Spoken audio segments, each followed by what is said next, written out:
So hey everyone, today I'd like to take a look at the Deadzones for Ratchet Clank HD.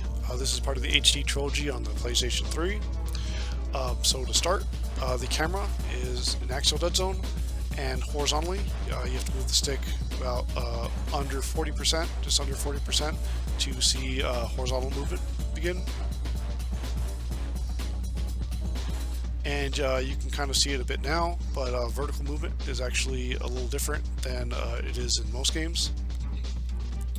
The vertical movement here is more like a spring, and this begins triggering at about 55%.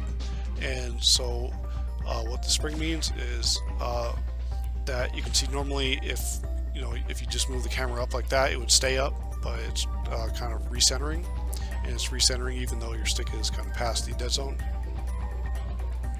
So you can kind of just throttle how far vertically you want your camera to be when passing the dead zone. This is kind of a unique implementation, and because it's axial, these within the axis dead zones, you can see here is perfectly horizontal movement, and this is perfectly vertical movement, and you only see both occurring when both dead zones are passed. There is a different dead zone for first person targeting, and this is more standard controls. So see, the dead zone for this is 40%, and actually both sticks control this. They have the same dead zone, but it's 40%, and you can see that it's a square shape.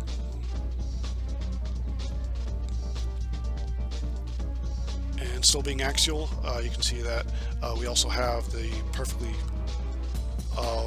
horizontal movement occurring within the vertical dead zone, and perfectly vertical movement occurring within the horizontal dead zone.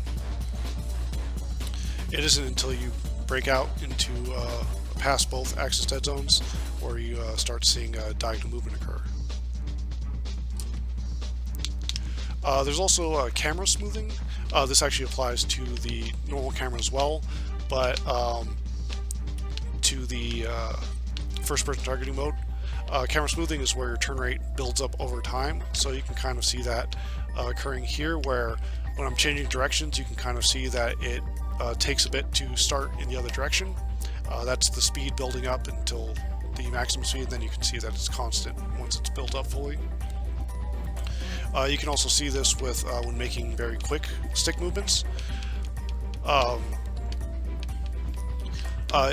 can see that it's not making very much movement at all, and that's just because it doesn't have time to build up to its maximum turn rate. Normally these things are pretty uncomfortable for aiming. Like large dead zones can make aiming feel less precise, as well as unresponsive, incorrect diagonal movement, and restricted angles can make things feel clunky, and smoothing can make aiming feel sluggish and less predictable from that. But smoothing in kind of a weird way actually mitigates the issue with large dead zones, where large dead zones can make it easier to overcorrect. Smoothing can actually minimize those movements, so you can actually make full tilt movements, and as you can see, staying on target for this robot. And same over here, I can make all my adjustments with full stick tilt movements and not worry too much about overcorrecting. Now this is still relatively uncomfortable, but this game has a huge amount of auto aim, so you can see that whenever there's the green reticle, like the bullets are all going straight to the target, so you don't need a whole lot of precision in this game.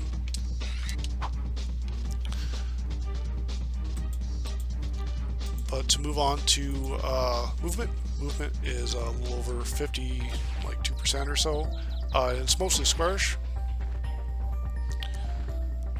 And you can see in the corners it's more rounded. I've taken liberties with drawing the graph. I do that with all my graphs. The points tested didn't seem to make a perfect circle. It seemed to kind of pinch inward, so I just drew kind of a pinched inward circle here. I don't know if that's the true shape. I'll leave the dot graph in the description if you want to see the points I tested to sort of get that. But we have the same restricted diagonal region because of the actual dead zones. So if I'm moving the stick within these regions, Ratchet will be moving perfectly forward and back, and then perfectly left, and then perfectly right. It isn't until you break out of both axis dead zones where you start seeing diagonal movement be possible. Oops. If you can see here that I can make these large body motions, and Ratchet won't react to this, but I can make them within this diagonal region, and you can see Ratchet responding properly. So the same movements, just restricted in this area. The shaded region represents the run threshold, and in the diagonal regions, this is a circular threshold, and it actually goes off the graph slightly, so you can see that I can put the stick off the graph, and Ratchet's still walking, but just a little further, and he begins running. Now this is sort of a dangerous thing, because if a player's stick can't extend past these the circular region, then they may not be able to access that run threshold on those angles. As you can see that my stick very comfortably leans beyond this threshold in the corners, and for PS3 controllers they do that more so. I'm using an Xbox One controller right now, so the majority of players aren't ever going to have an issue with this, but that is sort of a danger because of that.